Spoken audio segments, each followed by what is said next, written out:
How much are we capable of enfolding and encompassing? When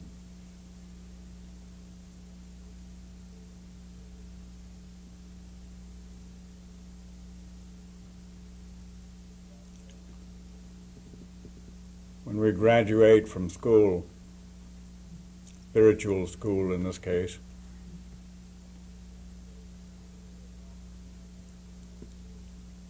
we become responsible in a real world. In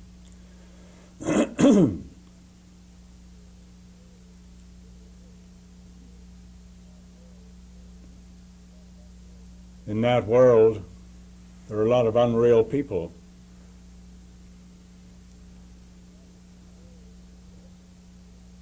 We're not too interested in the school from which we've graduated.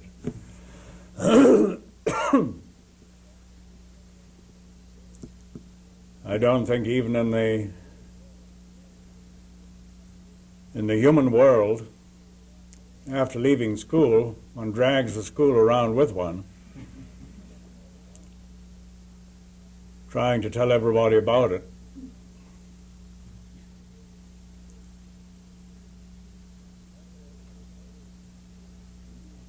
Graduating from spiritual school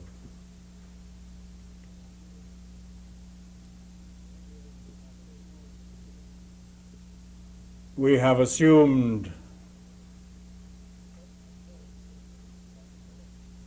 a certain maturity of responsibility,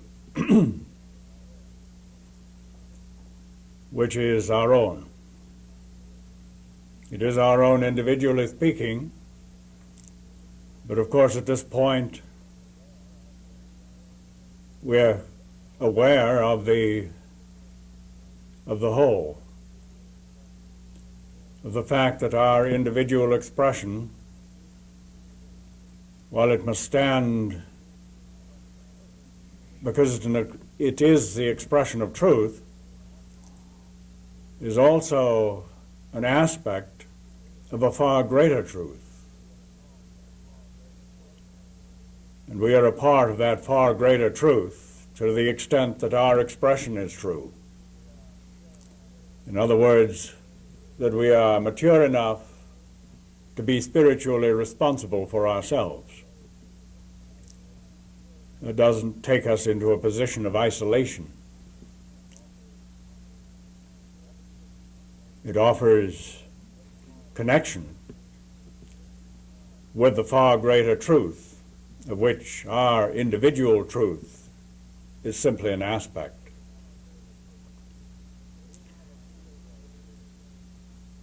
But we have a field of enfoldment and encompassment immediately available to us as we assume our mature spiritual responsibilities in the individual sense.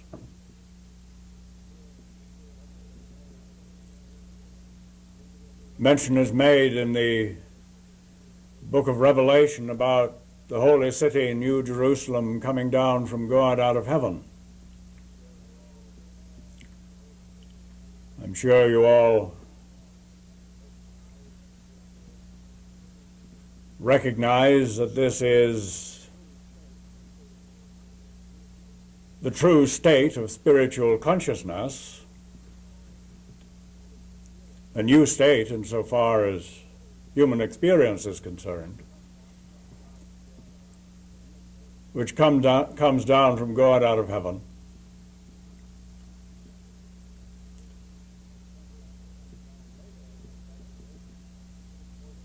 And later, with respect to this holy city, there is indication that nothing should enter into it that defiles, or whatsoever worketh abomination or makes a lie.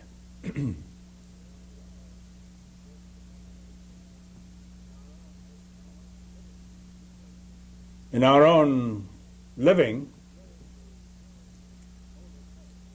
here is the holy place in which we abide.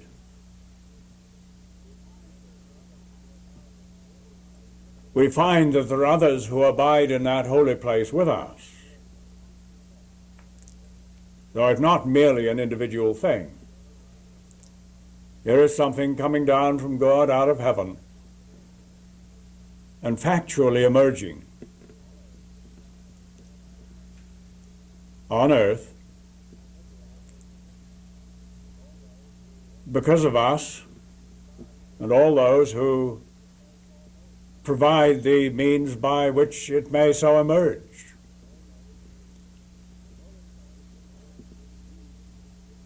A holy place into which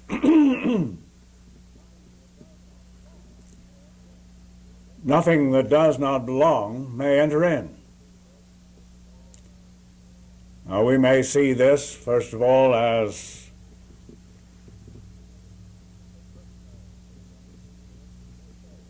a personal state for which we individually are responsible within ourselves.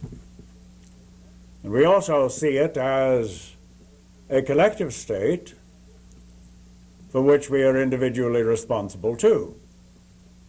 That nothing should enter into that collective state of the holy place.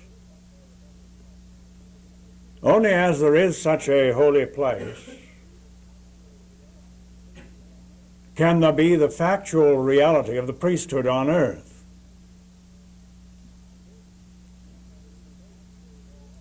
And this is the basis for the enfoldment, and beyond that again the encompassment,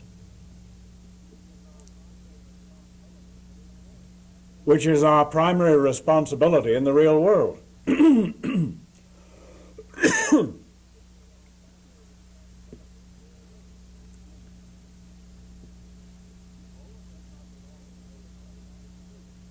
All that does not belong in the holy place is excluded. But let us not merely look at it in a negative way, because then it would be entirely empty, wouldn't it? It wouldn't stay empty long. Nature abhors a vacuum.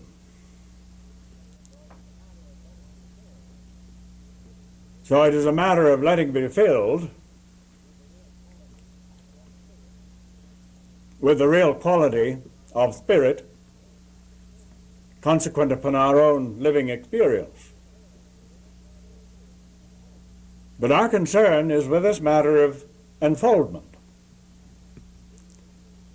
We have individual spheres of enfoldment, which are, of course, at the same time included in the collective sphere of enfoldment. We never try to lift our individual spheres of enfoldment out of the whole, because immediately we'd lose the reality of that enfoldment. We'd lose our association with the holy place. Now we extend an enfoldment to those who are beginning to see the light. We could put it that way. They only begin to see the light because of our expression of the Spirit of God, individually and together, moving upon the face of the waters that are present in the consciousness of mankind. And out of that consciousness will come certain individual focalizations in response. These are those in whom the light is beginning to shine, so they begin to see some more and understand more. Not of the emissary ministry, but of the quality of life. And these require enfoldment. But the enfoldment is beyond the holy place, insofar as we are concerned, because obviously anyone coming will have those things that don't belong in the holy place. Therefore, you cannot willy-nilly invite anyone into the holy place who gives some evidence of experiencing an increase of light in their own consciousness. So there is a realm of enfoldment beyond the holy place. We have described this in terms of the outer court and the encampment. But we see this realm of enfoldment, and keep it clear, as there are those who are welcomed into it. Within this realm of enfoldment, there is rest. I suppose this is the first matter that emphasized itself to a person. Maybe it did to us. At last we're home, so to speak, a feeling of rest. As the Master put it, "Come unto me, all ye that labor and are heavy laden, and I will give you rest." So there's a place of rest where the turmoil may begin to drain away out of people. And it's also a place of safety, where there is a sense of being protected. Now, it's our responsibility to provide this. It is also a place of education. "Come unto me, all ye that labor and are heavy laden, I will give you rest. Take my yoke upon you and learn of me." All right, education. Now, this is the nature of the place of enfoldment which we rightly provide. And are we going to say that this place of enfoldment is a very restricted place into which only 2 or 3 people can fit? Or do we recognize the reality of it, which is vastly more than the holy place? The holy place is, in this sense, a small place. In other words, there are not too many who are capable of functioning as the priesthood in the holy place, who are capable, individually speaking, of maintaining that holy place in their own experience,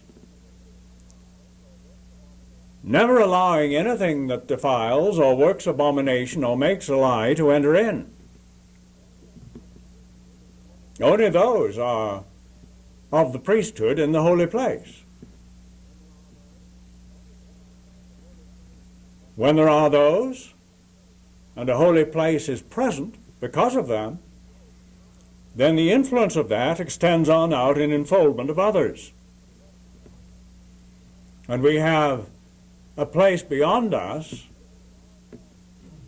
that is far more capable of including people than presently is the holy place. If we use the symbolism of the encampment, well, that's a big place. Lots of room. And we need to have this attitude that there may be no exclusion of any point of light that begins to emerge, because the Spirit which we have been offering in our living has been moving upon the face of the waters of humanity. All right, humanity is spread around. There are quite a few of them out there. Are we going to say, well, we'll take a dozen? Or is it going to be open? We are capable, individually and together, of providing this large place of enfoldment. Perhaps it needs to be larger than it has been thus far. And it isn't a place of enfoldment with anticipation that those who are so enfolded are going to become hooked up somehow with emissaries of divine light. Emissaries of divine light is the name of the college from which we have graduated into the real world. And while we may have some college reunions, I suppose, on occasion, we're really about the Father's business in the world. And we are introducing people to that on the basis of invitation to the place of enfoldment. And there are those who come in. And there is work to be done relative to those we enfold. Obviously, there is the general pattern of rest which is offered, the provision of the sense of protection and safety, and then education. Now, this education, of course, doesn't merely relate to what we have thought of as spiritual education in the orthodox emissary sense. Well, people must be brought to 1-month class and 2-month class and so on. It isn't necessarily that at all. There's a far wider field of education than that. This perhaps is specialized education with respect to those who may, if they will, be included in the priesthood to stand in the holy place. But the vast majority don't or won't. And yet there is something of education needful, a reconditioning of consciousness to begin, and there are various means of providing this. For instance, Michael mentioned this Brackendale gathering, which was properly one of these opportunities of enfoldment. Not bringing people into the holy place, that would be a terrible thing to do, but enfolding them where they are. Letting people alone, not trying to make them into something that we think would be better, but letting people alone, let them be enfolded. And there are various classifications, I suppose we could use that word, of people who more easily relate to this area or that area. I suppose the Brackendale gathering had something to do with New Age thought, or something of this sort. But there are other gatherings we have of many kinds, and there will be increasing numbers, I presume, if we're doing our job. Holistic gatherings, for instance, considerations in various fields, into which people may be invited and in which they may be enfolded. And of course, on this basis, there is a beginning made, at least, with respect to a reconditioning of consciousness. Some changes may be wrought, so that those concerned may feel more at home in the encampment than they did where they were, before they became aware of the fact that there was an encampment. If we play our parts correctly, they will have a sense of enfoldment. They will have the increasing experience of rest initially, sense of protection, and begin to actually experience education without maybe telling them so. As long as we experience the reality, do we need to be told that we are experiencing it? Probably if we were told, we'd set up a resistance against it. That's the way human nature is. So we let it be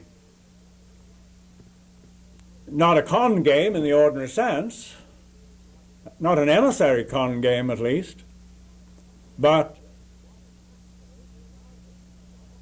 the provision of what is necessary to allow some things to happen in people about which they may not know as occurring. But they will only occur to the extent that those concerned are open to let it occur. It's not being imposed. If they're open to receive it, they'll receive it. If they're not, they won't. So there is the enfoldment. And beyond that, again, there is encompassment. The encompassment of everything, of all humanity, indeed of the world. It's all inclusive. And we have, rightly, our points of contact which increasingly enable a greater effectiveness in that encompassment. It has been evidently sufficiently effective thus far to prevent some final disaster from striking. But as it all intensifies, there will need to be a greater control extended in a more specific way.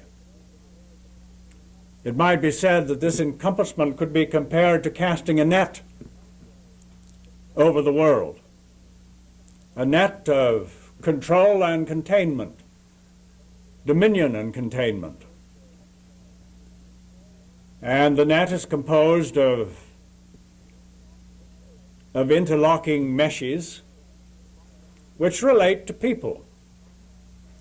We find ourselves associated with people who have, in one way or another,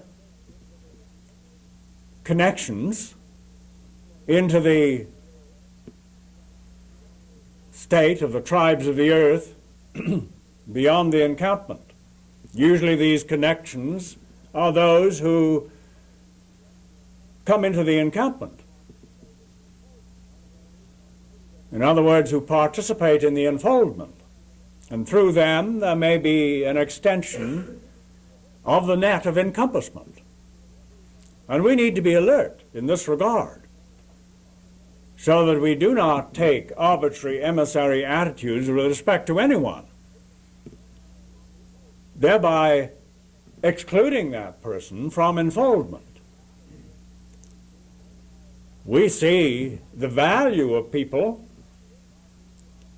by reason of their associations.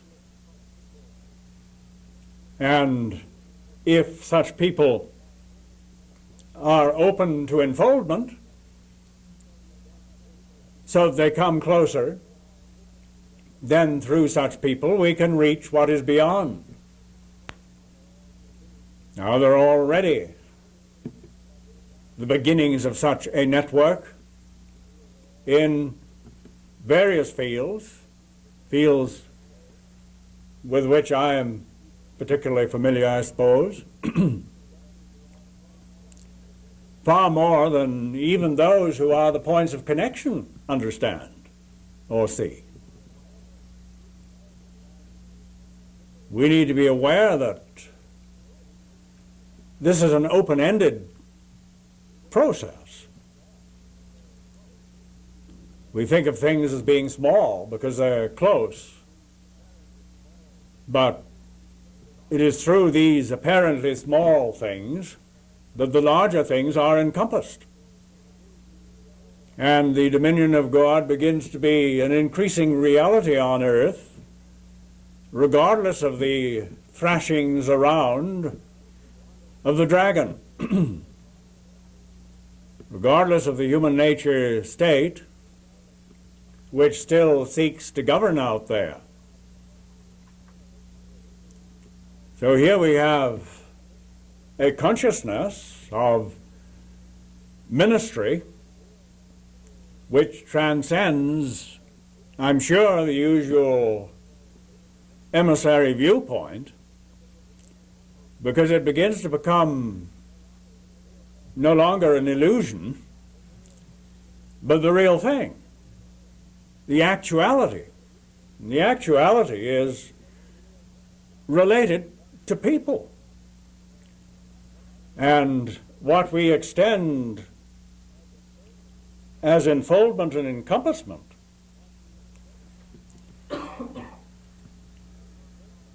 is not some little viewpoint of a cult on earth. This is a real thing. Have we reached the point of actually being willing to acknowledge this? There has been a hesitancy to acknowledge this, and the endeavor to maintain a cult because it felt safer. But to really reach out